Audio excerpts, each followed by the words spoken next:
Hello, and welcome to season 2 of Two Across, the podcast where two friends sitting usually on opposite sides of the Atlantic, but in slightly different locations today, catch up over a crossword. I'm Theo Bosanquet, sitting in London. And I'm Robert Cole, sitting in Cergy, France. Rob, setting the tone for series 2. Yes. With a suitably romantic location. Tell us what takes you to France. So my sister lives here. I'm just on the outskirts of Geneva, on the French side of the border, at the foot of the Jura Mountains.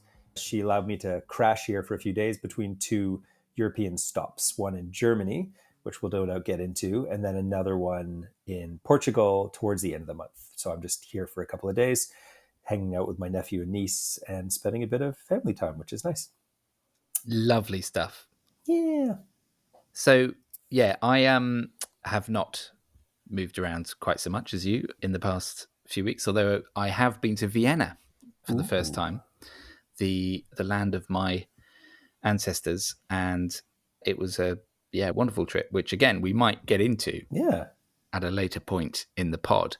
But firstly, can I just say what a thrill it is to be back and talking again, catching up. The last time we saw each other was IRL, as the kids say. Correct. We got to spend some time together in Northumberland, which was absolutely blissful. A lovely couple of days. But that all seems an eon ago now, somehow. It does, even though it was, like 3 or 4 weeks ago or something? Yeah. Yeah, a lot of things. Well, we're both in back-to-school mode at this point, as I would imagine many of our listeners are. And that tends to sort of suck you under and spit you out on the other side, and you kind of forget everything that came before it. It's like when divers have been in the depths for, a number of hours, and then they come back up and get the bends, or whatever they're called. Yeah. You're kind of wandering around in a zombified stew in the wake of 6 weeks of summer holiday, even more in your case. And the readjustment to school is nice. It's always good to get back into that routine, but yeah, it's also sort of strangely disorientating. But we had a very exciting beginning to the term. Yes, so I have heard. Yeah, well, we are now stars of UK television. The entire family, and notably the smallest member. The smallest member, who is lying loyally at my side, as always, Zeus the Shih Tzu, because our episode of The Doghouse aired on Channel 4 on Sunday, which is a series that is a bit like sort of Blind Date for dogs. You basically get sort of hooked up with a rescue dog at this lovely rescue centre near Cambridge called Wood Green. And they put you in a pen together and then see if there's chemistry, see if the sparks fly. See if there's a love connection. Exactly. See if you have things in common, Yeah. And then at the end of the show, they reveal if you stay with the dog, which, of course, in our case, we absolutely did. But it was very exciting. And also, I have to say, pretty terrifying to see oneself on screen in that way. I can only imagine. Fortunately, the editors were quite kind to us. They didn't include too many of the more sort of embarrassing puns that I made, for example, which was a shame, but, And also, my daughter she got most of the good lines. I think she didn't seem too embarrassed watching herself on screen. We had a mini kind of premiere in the house. We had a few friends over and had some wine, and Zeus wore a little bow tie. Excellent. As he should, the star of the show. Yeah. So yeah, that was kind of weird. But then at school the next day, obviously, quite a few of the kids knew it was on, so they'd watched it and they were asking Helena to sign autographs and things, which I think she found very enjoyable. Her moment of stardom. I must be honest, Rob, it hasn't quite led to the stardom that I thought might be coming our way. I was all ready to step out the front door on Monday morning and be immediately mobbed by an army of Shih Tzu lovers, but no. Doesn't seem the viewing figures are quite high enough to merit that kind of attention. So in some ways that was a relief, actually. The fact that outside of our families and quite a lot of actually my mother-in-law's friends, we seem to be the program seems to be very big with the over 60s crowd. I'm not sure it was quite the viral sensation that I feared it might be. So, well, it might be a slow burn. You're going to find yourself on the tube heading up to London at some point, and some sextagenarian lady is going to be kind of looking over at you like, why am I Well, getting these looks from these older women? something to look forward to there. Yeah. Yeah. So yeah, tell me about you. How have you been since we saw each other? Obviously, you've been jetting around a little bit. Yes, and I'm jetting around despite myself. Actually, I have to admit that this trip started as a hiking trip with the lads. A friend of mine turned 50, and he organized this about a year ago to hike in the Black Forest near where his relatives are from, where his father came from. And so we were hiking in the northern and central Black Forest over 6 days or 5 days of walking in the Black Forest, which was really nice. I didn't know that part of Germany. Baden-Württemberg is not a part of Germany I knew. So that was really cool. I got to know some of his friends, a couple of lads from Northern England, one of his friends from Australia. So it was a good mix of folk, which is always fun. At this age, meeting new and interesting people is not a daily occurrence. Let's put it that way. So that was a lot of fun to hang out with those guys and get to know them and just generally spend 5 days just walking every day between 20 and 30 kilometers in the rain and in the sun and in the wind and in the fairly cold weather, which I think probably England's getting as well, but Central Europe is pretty cold right now. So yeah, so that was great. Came back down to Geneva at the end of that and promptly got really brutal food poisoning. And so I spent... Excellent. Yeah, so I spent the first night at my sister's house yarfing into the toilet quite violently. Sorry for listeners who have a visual memory or anyway. Yeah, that was a bit rough, I have to admit, and I'm still kind of recovering from it. That was 2 nights ago, so I'm still a bit under the weather. Too much Wurst, was it? Or I think it's too much Wurst. I'm blaming the wild boar and venison stew that I had on the last night. That thinking about it still curdles my stomach. So yeah, so that's been that. But yeah, then I got the rest of this trip, and then I'm kind of looking forward to going home. To be honest, I traveled a lot last year, as listeners would know, and I'm hoping this autumn to keep it to a bare minimum, if all goes well. I just actually don't feel like traveling right now at all. Yeah, so we'll see. I'm actually off to Germany myself in a few days' time because I'm going to watch the premiere of my great-grandmother's play, which I will report back on in a future episode.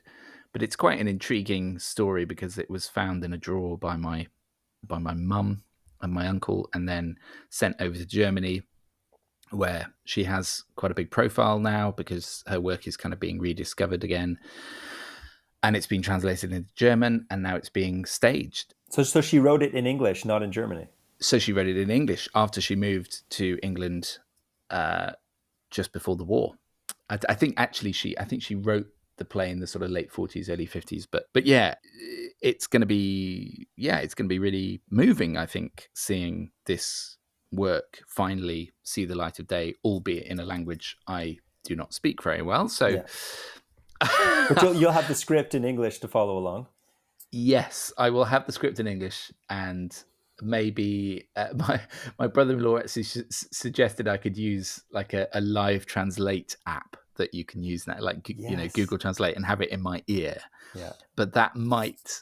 I'm guessing that could lead to some fairly interesting interpretations of the dialogue, which potentially may be more confusing than having no translation at all. But nevertheless, that's going to be interesting, and I'll report back on that. But yes, and we also went to Vienna a couple of weeks ago, which is remarkably the first time I've been there, even though I do now have Austrian citizenship, as our loyal listeners will know. And I have close family history with Vienna through my grandmother who was born there and my great-grandmother, the aforementioned playwright. So I went to see the houses or the flats that they were born in, where they grew up, and got a real sense of the city, which is absolutely amazing. I don't know if you've ever been. I have, yeah. Oh, it's just stunning. Everywhere you look, there's sort of Habsburg palaces and incredible cathedrals, and obviously cafes and cake shops and all of that good stuff. And we went to the opera, and we really sort of drank it in for a weekend. But I also, as part of that trip, did go to the Jewish Museum and got a sense of the much darker underbelly of the city and the country more widely, and the way that the Jewish population had been treated there, including some of my ancestors before. and during the war, and then afterwards the failure to really sort of own up to that, which, you know, a process, because they sort of claimed they had been a victim of the Nazis rather than a sort of perpetrator of Nazi crimes. And it took about 50 years really for the country to come to terms with that, but now it has come to terms with it and has this citizenship scheme, and at least it feels like the political establishment is acknowledging the crimes, although of course we also have this tranche of elections going on, which are sweeping the far right back into power. So that was all rather difficult to come to terms with, really. Anyway, we did say as part of series 2 that we were going to set tight time limits on our chat time, our crossword time, and our post crossword chat time, and we have now reached our limit. But one question before we get into the crossword: now that you're a holder of an Austrian passport, did you oblige Kate to sit in the non-EU passports line while you cruised through the EU passport line? Well, Rob, it will perhaps not surprise you to learn that, being the sort of slightly admin averse character that I am, although I am now a citizen, I have not yet got round to applying for my passport. So that's a fairly easy one to answer, because I do not yet have an Austrian passport, although the rest of my family do, and I feel very out passported. So I should get on with that and apply, perhaps before Austria becomes far right again and begins to cancel the passports of the residents. Deny such privileges. Yes, I should get on and do that. So thank you for the prompt. Anyway, on to the crossword. On to the crossword.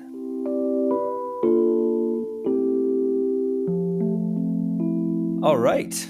So we, for the benefit of listeners and those who are joining us just for the first time at the beginning of season 2, and if you missed season 1, you can go back and give that a listen. There's 27 episodes on your favorite podcast app.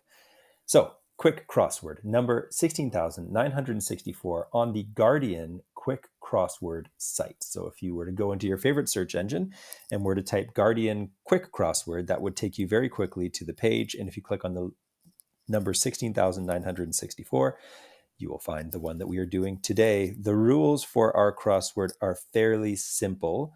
We call out the clue, we debate it. Sometimes we get caught in diversions for a long time, but eventually we both put it in and move forward.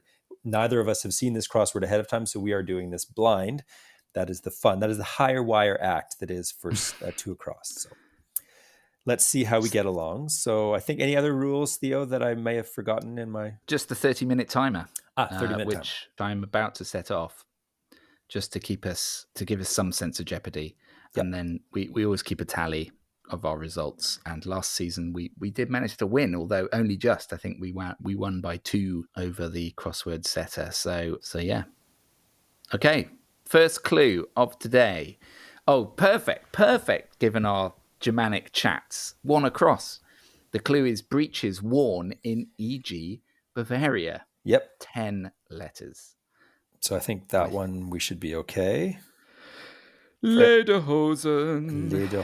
For anyone familiar with Germanic stereotypes, I haven't often seen Germans wearing lederhosen, but I suppose it's maybe the equivalent of British people wearing beefeater costumes or something. I've never fully understood the lederhosen as a garment. There must be a practical usage. There must be a practical point, I guess, in the summer. Reasonably cool, but it's all that leather. Can't be that cool. No, it must be. I mean, I don't know. Maybe working in the fields, protects your legs. I have no idea. Something like that. Anyway, do get in touch, German listeners, to tell us why the lederhosen exists and what, and if why any, has it practical fallen benefits. Out of fashion, and why. Yeah, more pertinently, why on earth do we not wear these now? Because what a look that is. Well, I think they wear them in like kind of certain types of clubs. People have been known to wear leather chaps. You're thinking more the fetish end of Yes, I'm thinking of more the fetish end of swinging, so to speak. Indeed. Yeah. They love a bit of that. Not to stereotype in any way, but not in the least. We love swingers here on Two Across. One down, welcome all, whatever your lifestyle choices. 1 down, relaxing start to the day. 3, 2, beginning with L. Yep. So again, something we don't get many of, having small children as we do, although yours are not so small anymore. Lie in. Yep. Lie in. Where are we going next? Keep on going down the letters Lederhosen has given us. Maybe take 2 down, which is starts with the letter D. It's in reality, if not officially. It's 2 letters, 5 letters, starting with D space and then 5 letters. So I think there's another one of our, I guess this is Latin? Oh, yeah. Legal term, I guess. De facto? Yeah, I think so. Okay, lovely. Ipso facto. I don't actually know what I'm one that of those is. people that I love to throw around a Latin word without really knowing exactly what it means. You know, I'm always chucking in a quid pro quo or a de facto or a little e pluribus unum. Indeed. Yeah, just whatever's at hand. A moa massa mat. Yeah. Just because you think it makes you sound a bit more learned, but then often you embarrass yourself. I have a story of intellectual embarrassment, actually, which I might save for the end of the show. All right. Which I think you will appreciate. We shall put a pin in that. Much pain this week. As we move to a chess piece worth 5 pawns. I didn't know that chess pieces had an equivalency in pawn. No. I think I did know it, but I'd forgotten it. But I think that's the point, isn't it? Of if you sort of tie a game, do you end up counting up what the points of the pieces you've taken are? I don't actually know that, but yeah. So this would be, it begins with R, so it must be a rook. The rook. Now the rook, remind me what the rook is. Is the rook the castle or the bishop? The rook is the horse. It's the horse. Okay, so neither. What? Yeah. So what I think we call the knight, and it's the rook in. I think that's right. Or is it the bishop? Oh goodness! There you go. Clue. Okay, chess playing listeners. Put us out of our agony. I think the rook is the horse, but I think I may have that wrong. That kind of could make sense. That could make sense. But how is a rook a horse? But what is the horse called otherwise, apart from the horse? Oh, we call it the knight. The knight. Yeah, that is the knight. So it can't be the rook must be. Yeah, I've never known this. I've always found it confusing. Maybe it is the castle. Anyway, and on Two Across, we're not ashamed to admit our ignorance. We're not ashamed. This is the whole point of Two Across. It's a safe space for intellectual embarrassment. Yeah. Okay, should we shift to an across now? 7 across. Yeah. Regard for one's own happiness. 4-4. And it's blank E, blank F, and then the second word, blank O. And then 2 letters. It must be self. Self. Love, maybe? I'd be inclined to go with that. I think self-love makes sense. Yeah. We're big into self-love in the culture. Could be a euphemism for something else, of course. It can be, yeah. But not that my mind would. Although, is that a loving act or, that's a big question. Yeah, good question. Is the act of onanism. Now, there's a good word. Wow, onanism? Onanism, yeah. Which, I mean, but basically does mean self-love, but is usually meant to mean the act of self-loving. I was having a discussion with a friend yesterday about toilet humor and how, so my son is now 5 and loves a good fart joke. Yep. Bum joke. He's always, waving his bum around and giggling about fart noises and things. And I did say to my wife, Kate, I said, look, I'd love to tell you that this is just a phase and he'll eventually grow out of it and become a more refined wit. But I'm afraid this is just lifelong. It's just a lifelong affliction that will be with him forever because I'm still there. Yeah, because farts are funny. They just are. They just are. In fact, the early sort of mornings on the trail last week were full of fart laughter as people were, processing their Germanic meat feast from the night before. And many a chuckle was had.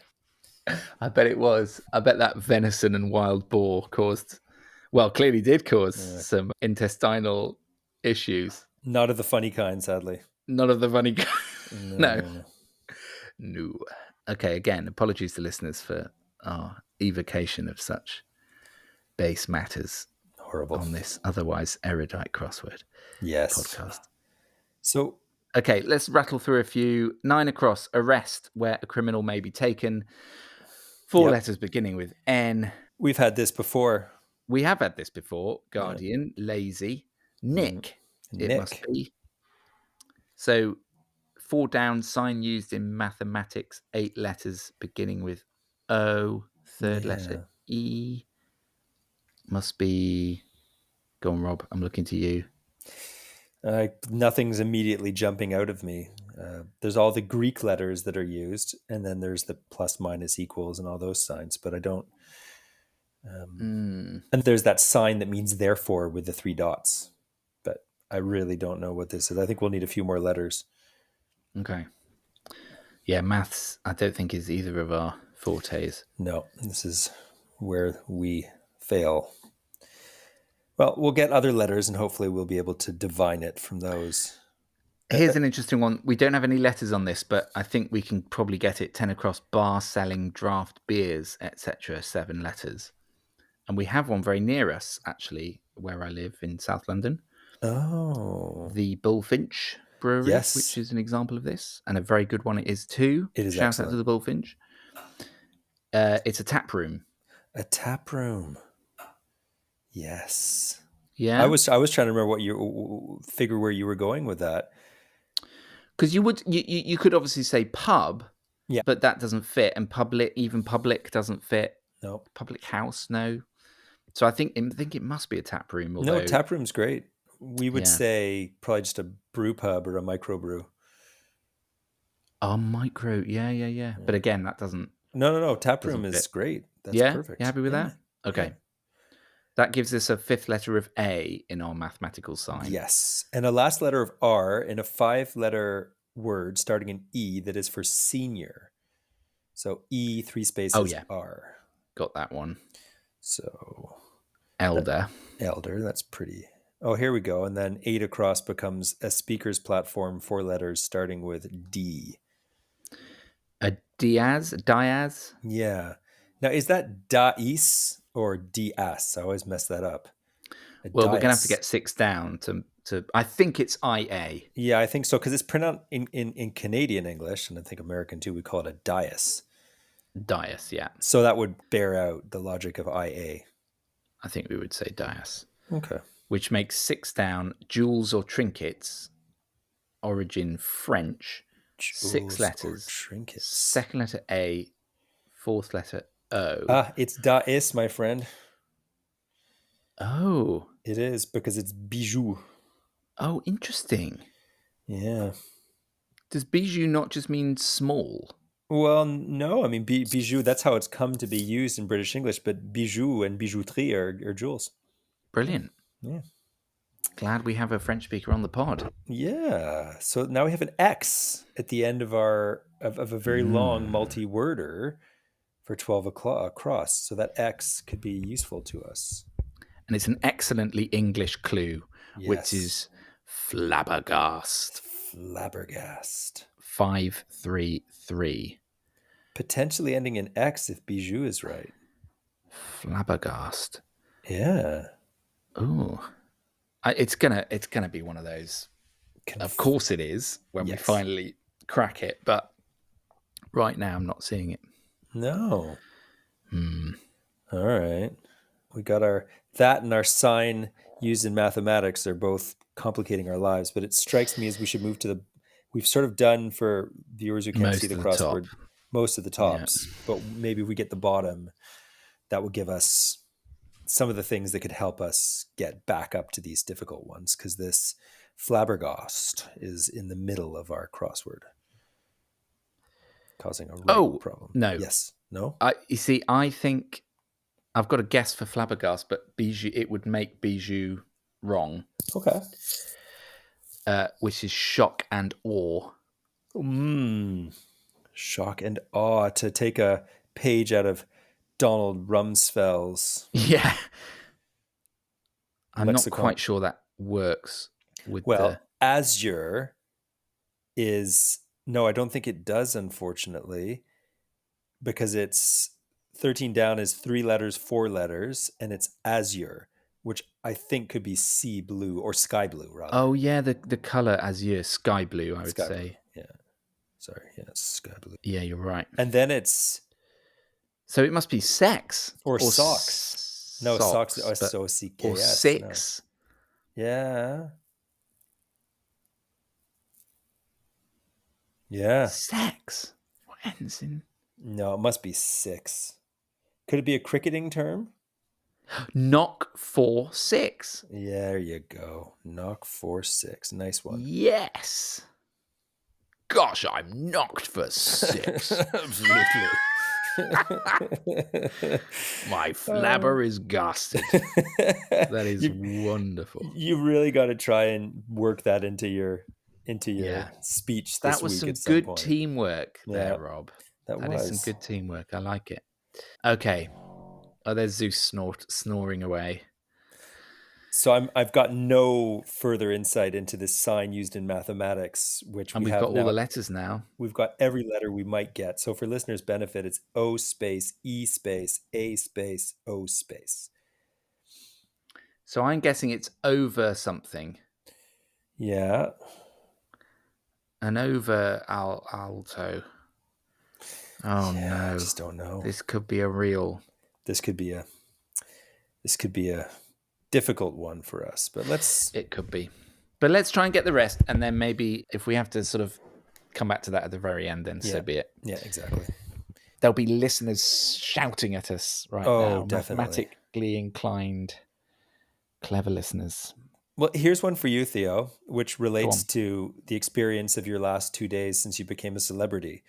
Sure. Intensive publicity. Space Y, space. Well, obviously, I'm very familiar with this feeling right now. And is it a... Oh, actually, what is it, Rob? Oh, you know what I think it is? I wasn't sure at first, but looking at it again, I think it's hype. Oh, hype. Yeah, lovely. Yeah. No, lovely. Of course. Good clue, actually, for that. Yeah, I like it. So that gives 17 down. Apply, e.g., a force. 5 letters beginning with E. Must be... I can hear you have got it as well. Whoa. No? Apply, exert. E.g. Oh, exert. Yeah. That works. Then we have a double worder down at the bottom. Yes. You know I love a double worder. It's 21 across. Financial area of Manhattan. 4, 6. This really is a quick crossword. They're not making that overly difficult. They're really not stretching us on that one. No. It is obviously Wall Street. Yep. And that means 11 down. Here's a nice clue. Extremely bony. Yes. 8 letters. Second letter K ending in L. Yes. Extremely bony. I have got a guess on this. And you have a guess? Yeah. What is it? I think it's skeletal. Oh, very nice. Yes. Yes, very good. I couldn't get myself out of skinny. And I was like, well, how could N and L? Yeah. But yes. Skeletal, as I would say. So 20 across, yep. Over the moon, 8 letters beginning with T, 5th letter L, 7th letter E. Yes. Over the moon.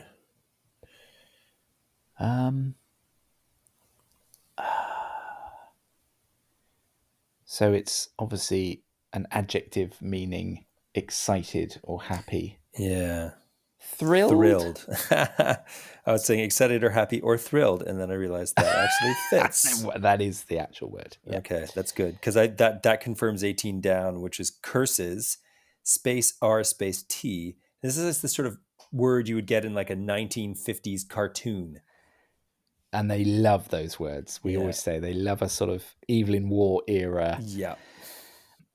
P.G. Wodehouse type word. And this is one of those, as you say, because it's curses, 4 letters, blank R, blank T, drat. Yep.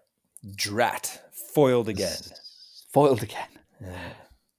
The sort of word my dad would use. Yes. Ironically.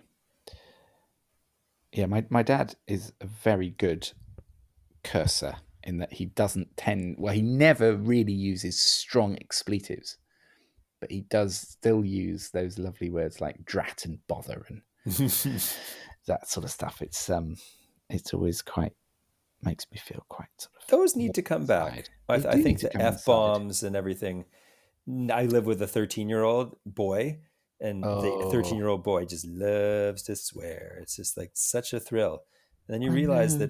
that the word comes to mean nothing. It's sort of Yeah, shorn of its shock value because it's used so much. So maybe we do need yeah, to go back to a drat and bother. And yeah. I agree that there's a warmth to those sorts of words, and a humour to those sorts of words. I mean, there is humour to be found in an F bomb or even a C bomb, but it's usually when it's delivered in a certain way, not in an angry way, you yeah, know? yeah. When it's delivered in a angry way, it's an awful word. Really, yeah, sort of base and shorn of, as you say, any warmth or charm. Right, let's move on. Cured fish. Yes. Six letters. This is 12 down, beginning with K. Beginning with K. Which Yeah. must be. Oh, I've got a guess. Oh, what?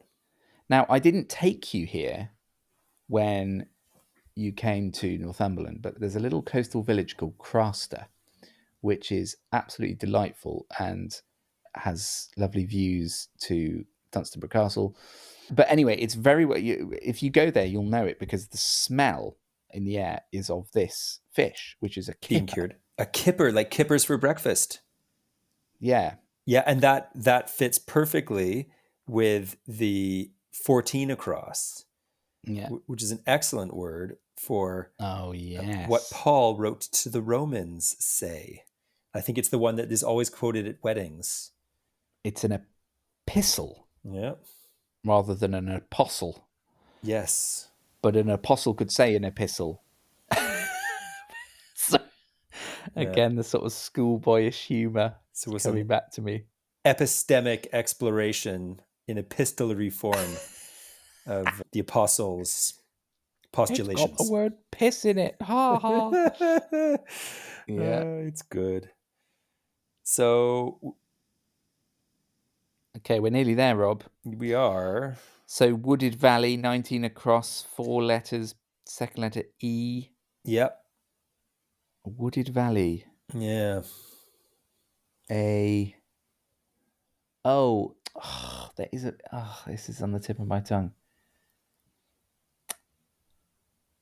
It's. Okay, let's try and get 15 Okay. down because that'll give us another letter. Dance dash dip.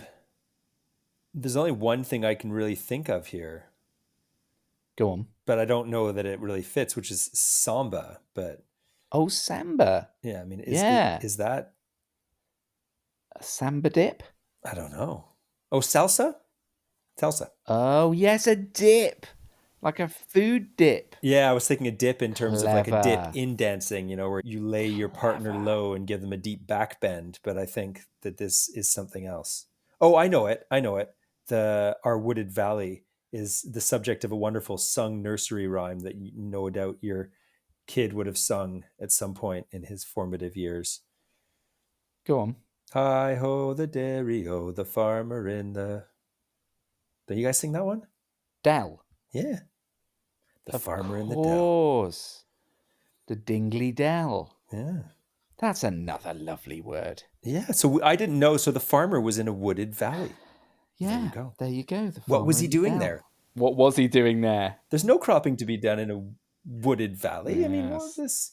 Need, Rob, because I don't think we have any clue what this word No, might me be. neither. So, okay, for the first thing to do is to apologize to our listeners and anyone who wants to spare themselves the agony and get back to our witty ways might want to fast forward this a bit. But we are obliged by our own need to solve this crossword to press on.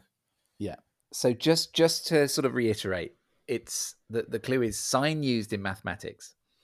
It's an 8-letter clue, and we have 4 of those letters, which are O blank E blank A blank O blank. So get yourselves a sheet of paper, write it down. Yeah.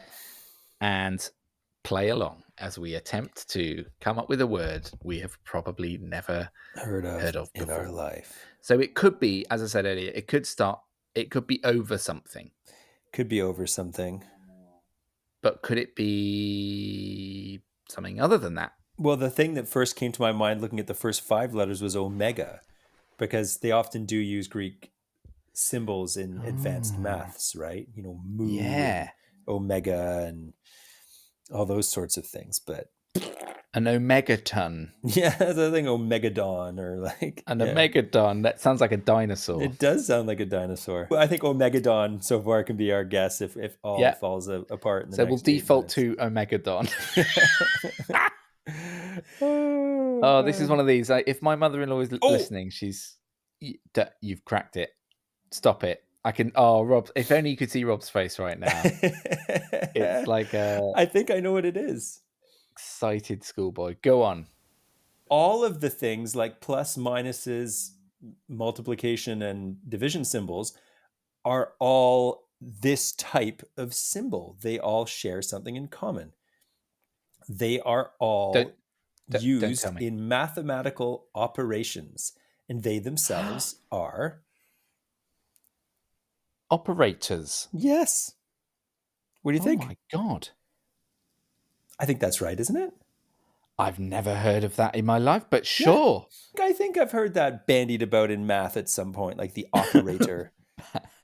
Bandied around. Yeah, no, I do believe that this... An operator is a mathematical symbol. Yeah. Rob, it's a better guess than omegadon we're going to come up with. I don't know. I'm a bit sad that we're not going to get to try out omegadon because I think we've come up with something quite special there. I think omegadon is like the baddest ass shark in all 100%. Of the Pleistocene waters. Like this shark, like you got the hell out of the omegadon's way. My son is still in his dinosaur phase and he loves the megalodon. Yeah. That's, one of the proper old school dinosaur names. Yeah. And a megalodon is right up there. You could definitely imagine an omegadon. I think the megalodon would scurry when the megalodon came a swimming by. He would big time. Yeah, I'm not saying a megalodon is necessarily top of the dinosaur food chain, but it's definitely, definitely top quarter. I think if any terrestrial dinosaur fell in the water, they would be scared shitless about about omegadon. Big time. This is like their biggest fear. There's literally dinosaurs that have nightmares about this, the way some humans have nightmares about spiders or tigers or whatever. Yeah. The omegadon. What could have been?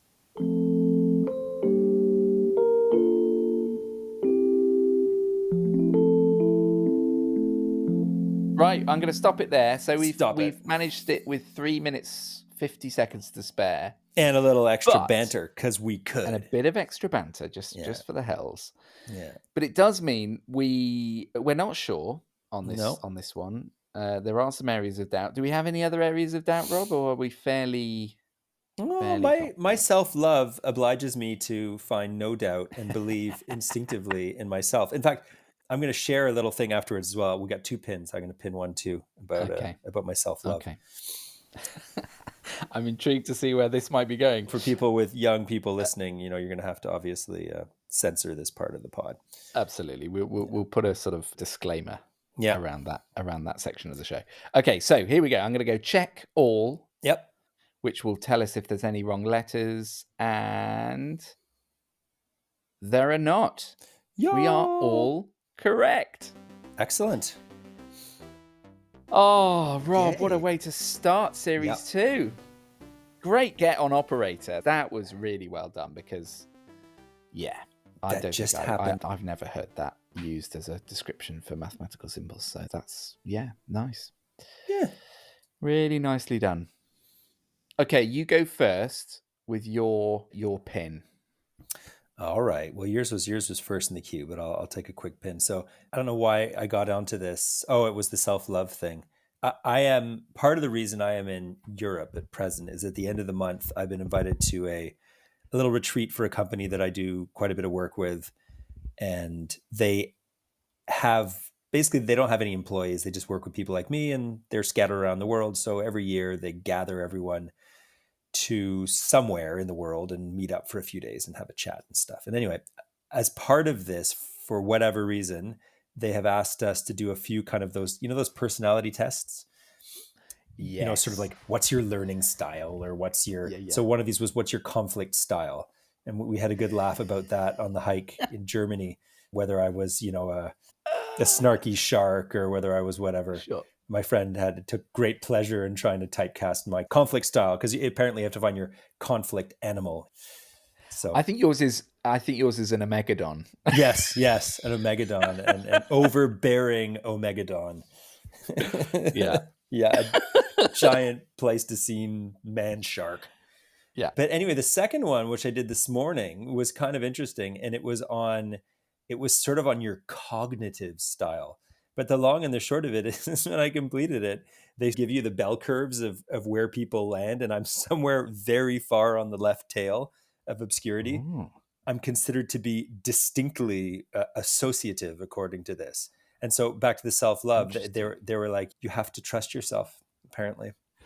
Trust your instincts. This is what I got from my cognitive thing today. But also, clearly, according to this, I don't function like the majority of humanity, which was either troubling or really encouraging. And I haven't quite decided which one. I think that's kind of reassuring. No one wants to be default. No, I agree with that. No one wants to be in them. A school friend of mine once described my musical taste as having been set to default, and I've never felt so offended. Oh, I mean, it was a brilliant sort of put down. I think I'd clearly just put on something very, very middle of the road. And he said, "Yeah, it's like someone just set your music taste to default." Which, yeah. Anyway, on definitely when it comes to personality, I don't or the way your brain works, I don't think you want to be just sort of middle of the road. I mean, I guess it makes life maybe more straightforward in some ways if you are, but where's the fun in that? I take all these things with a grain of salt, because you get what they're asking, like, because they tend to ask the same thing 10 times, and you can so quickly gamify it. And especially if you, like me, like to think you're special, then you're going to answer the things that make you seem special. So maybe the answer for the thing was, you're someone that likes to look special and feel special. Yeah. You need to be constantly reassured that you're really special. Near daily reassurance. Good luck with that. Well, I think I'm with you then on that end of the spectrum, if that's the case, because I have a tendency to great sort of insecurity, particularly actually social insecurity, which is strange. If people who know me would probably say, "Oh, he's a pretty sociable guy, a people person," all of that, which I am. But I also, on the flip side of that, do tend to sort of rake over my social interactions and come home from some party or something and pick over the interactions I had and whether I made a good impression and all that sort of stuff. Maybe that's a kind of a personality thing. But anyway, related to that, my pin, which is to do with intellectual embarrassment. So I'm in a pub quiz team, which we try and do a pub quiz every sort of month or so, and we're a pretty strong team, it has to be said. We're on a winning streak of 4. Very nice. There's some very smart guys in this team. You're the A team that everyone else in the pub hates. Yeah, we're the team everyone hates when we turn up. They're like, "Oh God, not them again." And yeah, so good brains in there. I only make sort of occasional contributions, but one question that came up this week, which I was pretty confident on because it should be in my wheelhouse, was to do with Shakespeare. And the question was, which female Shakespeare character, which female title character in Shakespeare, beginning with the letter C, is the only one to survive the play? So which titular character in Shakespeare, who is female and whose name begins with C, goes on to survive the play? Now, so I'm lost on all of those 3. Right. So it's a basically you're down to Cressida? Cleopatra, Cressida, and the answer. Well, I was like, look, guys, I think it's Cymbeline. Now, I haven't. So in my head, I don't know Cymbeline very well. It's a very obscure play, really, of the Shakespeare canon, probably one of the least regularly produced. But it's somehow I was sort of dredging up some memory of going to a press conference, I think, where they were talking about Cymbeline, and I sort of thought, and they were talking about quite a radical feminist interpretation of the play. So I sort of came to that conclusion. I was like, okay, it must be Cymbeline. It's Cymbeline. Anyway, it's needless to say, it's not Cymbeline. because Cymbeline is not female. Cymbeline is male. Cymbeline is a king. Oh dear. And so I felt deeply embarrassed about that one. It does sound like a girl's name ending in lean, you It know? does. Yeah. It does. No, in It your does sound defense, feminine. But anyway, apparently he was an ancient king of Britain or something. no. And embarrassingly, one of the other players had actually suggested Cressida as an answer. But I was like, no, I'm pretty sure Cressida dies. Troilus and Cressida, you know, they all end badly, those sort of two name, you know, Romeo and Juliet, etc. So anyway, obviously that was embarrassing. Then I got home from the quiz and started Googling around because I was like, Cymbeline, I'm sure I must have had some kind of interaction with Cymbeline. And because obviously I review a lot of theatre. So I dredged up a review I had written of a production of Cymbeline Oh dear. from 2016. So not only had I'd seen the play, but plot twist, turned out it had a female Cymbeline. So it had there was perhaps, and also the major character in Cymbeline is Imogen, who is Cymbeline's daughter. Okay. And I think in this press conference I'd attended, it was about, I look back on it now, it was at the Globe Theatre, and they were talking about a production of Cymbeline that they had renamed Imogen in honor of that character. So in my head, I'd sort of conflated these two experiences and come up with the idea that Cymbeline is female, but obviously she's not. Anyway, I'm still blanching from this. It's partial vindication, though, I would say. I mean, I very partial. I should definitely have known that. I wouldn't have gotten it. I mean, in fact, until today, I didn't even know if Cressida was female. So, okay. I'm far from an authority on Shakespeare myself. Yeah.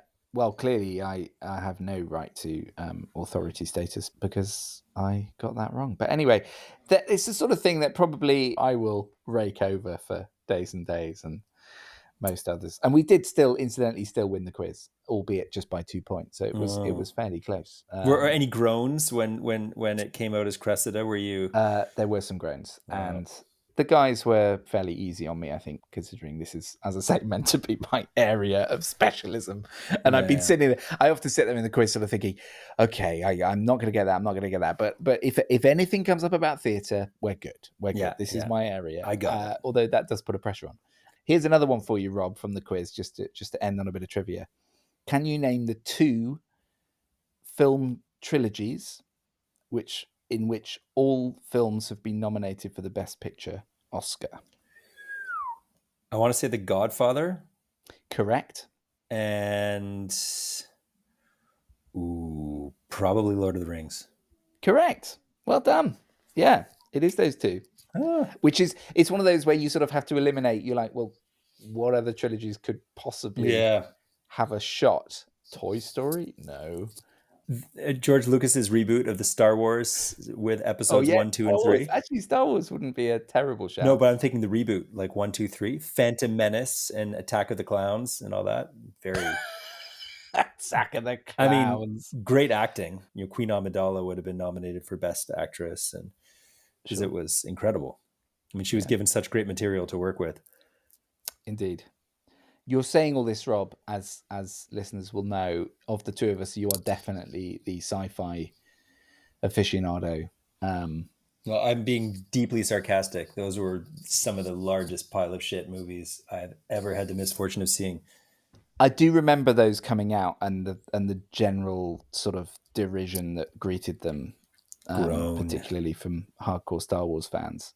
But now, of course, I mean, there's so many Star Wars films, it's difficult to really even name them all. I was saying this to someone the other day, like there's some ad for some new Star Wars thing in the tube, and it's like, I don't care. Like I've well past peak Star Wars. I'm just not consuming any more Star Wars content for the rest of my life. We see, I've always been a Bond fan and always watched every James Bond film as they've come out, and can actually, one of my few party tricks is I can name every James Bond film in order, which is well done. No mean feat, given there's 25 of them now, I think. But they're now talking about doing that with Bond, kind of creating lots of spin-offs and a whole kind of universe around it and all of that. And I'm like, don't do that. Just don't do that. And turn it into a show that follows Spectre around. I know, and Blofeld gets his own his own show. I don't know. I just find it nauseating the way that it's like the public if you find something that they have shown any interest in, you literally need to sort of prise open that entryway into their heart or whatever and just shove as much crap as you can possibly shove in there.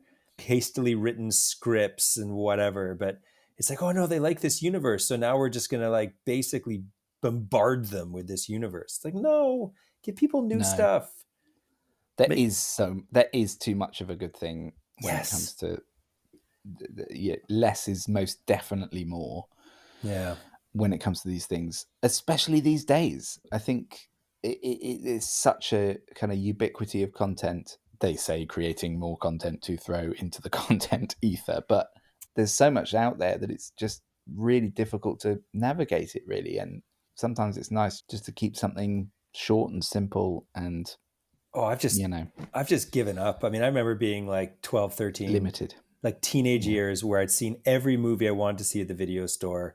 Any show I'd wanted to see that was playing, I'd seen them all. Like there'd be a few shows that would have a new episode every Friday that I would watch, but that was it. And so you're sitting there and there was no content in the world, theoretically, that interested me, or at least in the available world to me. Whereas now there's probably like 50 shows that I would really like. And everyone's always talking about this show or that show, and you should really get into this. And like, yeah, I probably like it, but like, I don't care. There's too much. Like, why would I choose that over something else, or when I could also just do something else? We were probably the last generation to grow up in an age where it was possible to sort of keep abreast of the culture. You could watch the stuff that really was making an impact. You could read the books. You could be abreast of the cultural zeitgeist, whereas now I just think that is almost impossible. You have to pick your particular niche of the cultural zeitgeist, and you can probably keep abreast of that. But beyond that, forget it. Yeah. There's just too much, and you're kind of swimming around in endless TV shows, endless films, probably less so films now, actually, because fewer... No one watches them. Yeah, fewer films getting made, sadly. But I miss that feeling that one singular piece of work could really kind of impact you, in a way that I'm not sure happens so much now, because we just sort of, we graze on culture rather than eating it whole or something like that. Culture grazers out there, we hope that this has been a nice light snack on your daily forage. Okay, onwards. Thank you for joining us. We will see you next time. See you next time. You've been listening to Two Across by Theo Bosanquet and Rob Cole. You can follow us on X at twoacrosspod, or email us on Gmail. It's twoacrosspod@gmail.com, and the two is spelled out TWO. So please do get in touch with us. We'd love to hear your suggestions for the new series. We'd love to hear your thoughts on chess pieces and their correct names. And we are really grateful for your company. So please stick with us on Series 2. And thanks for listening. Bye-bye.